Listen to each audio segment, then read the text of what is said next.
Oh, hello, hello. It's Alex here. And today I want to talk about something that happens to many of us who speak English as a second language. And that has to do with something that is called the imposter syndrome. But before I get into that, I'd like to give you the definition of what that is so you can have a better idea or a better picture of what I'm talking about. Well, according to the Canadian Medical Association, the imposter syndrome it's a psychological pattern of fear and self doubt which interferes with people's beliefs in their own accomplishments, despite evidence of their ability. So, let me put it in simple words. It's this internal feeling that you're not performing 100% because you don't have what it takes to actually perform the job. So, you feel like a phony, you feel like a fraud, you feel like you are not good enough to do a job, even though you have the abilities to do that. So oftentimes, to many non-native speakers of English or ESL learners, they feel that they don't have what it takes to actually learn the language as native speakers do or as native speakers speak. So, and I honestly believe that this has to do with the wrong perception or with the wrong idea of learning the language the way we have done it over the years. So, what does that mean? It means that when we think about English for non native speakers, we tend to believe that we have to speak like native speakers do. So, we need to have perfect pronunciation, our grammar has to be perfect, we need to use a lot of idioms, and we need to have this fluency that make it sound like native speakers do. So in our minds, we need to reach this level of authority in the language, as if that level of English only belongs to native speakers. So anything below that level is less. So in consequence, our English is less. But here's the thing, native speakers were born into this language. So what does that mean? It means that they have perfect pronunciation, that they have perfect grammar, right? Because this is natural for them. But in our case, we're speaking English as a second language. So what does that mean? It means that we are totally entitled to make grammar mistakes, that we will actually have an accent. However, this cannot be a problem. And oftentimes, native speakers don't even pay attention to this. This is not even important to them, right? Because contrary to us, non-native speakers or native speakers sometimes don't even speak a second language, okay? Which is actually great for us because we can bring something new to the table. We can bring our history as immigrants, as people who have a different culture. So this makes us feel much in control of many things because we can actually bring something new to the table. So oftentimes I tell my students, okay, you're actually doing a great job, you're performing really well, but in their mind, they're only thinking about how weak their English is, how terrible their English is, how terrible their grammar is. So they have this feeling that they're a fraud because they're not able to speak like the way that I do, that I have perfect English or that I have good pronunciation. So they feel less in some way. And this is totally wrong because this, as long as this doesn't impede your clarity and people's comprehension of your English, then you're doing a fantastic job. So that's the only thing that you have to think of.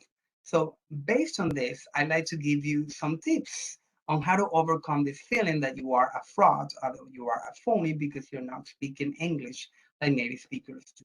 So, number one, here's the deal.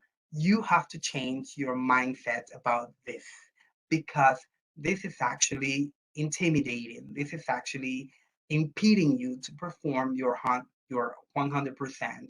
Okay, so every time you have these negative ideas or negative thoughts about how weak or how terrible your English is, you have to think about the positive things that you're actually doing in the target language, how much you're actually able to speak the language, how much in control you're and in the language or with the language right now. Okay, so don't think about this.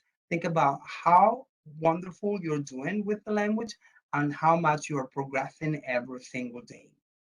Another thing we gotta do is to actually prepare for any English challenge or task that we gotta do in the target language. Say you have a job interview, so you have to think about the kind of questions that they'll be asking you so you can think about the vocabulary and you can practice before you go to that job interview so you can feel much more in control of the language because you've been practicing the vocabulary. If there is one word that you feel you're getting stuck or the pronunciation is not the right one, you gotta practice that word, put it in a sentence or structure that expression that has that word and practice, practice, practice, and practice. So that way you can feel more confident and you can feel in control of the language at that moment. Remember, the more we practice, the more competent, the more confident, and the more less stress we will feel when using that expression in the language. But again, does that mean that you're not entitled to make grammar mistakes? Does that mean that your grammar has to be perfect? No, that it doesn't mean that your grammar has to be perfect. Okay, it means that you always have to think about the language in terms of how much you can actually communicate in the language. Okay, so people will not actually penalize you. People will not make you feel less if your English is not perfect. It's not about that. Okay, and last but not least, think about your many accomplishments in the language, okay? How much you can do with the language now in comparison to the first day that you actually arrived in an speaking English country. Like you couldn't make conversation at the beginning, right? You couldn't do small talk.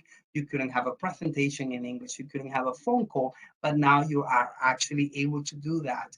So every time you have those negative thoughts or ideas come into your mind, well, think about these little things that you can do now, and that will actually help you change the relationship with the language. Okay, so focus on the positives instead of the negatives. Okay, and do not compare yourself to perfect English, okay, to native speakers, because we don't have to be perfect. Our English doesn't have to be perfect. We don't have to sound like native speakers because we're learning English as a second language. Okay, so feel happy with what you have right now.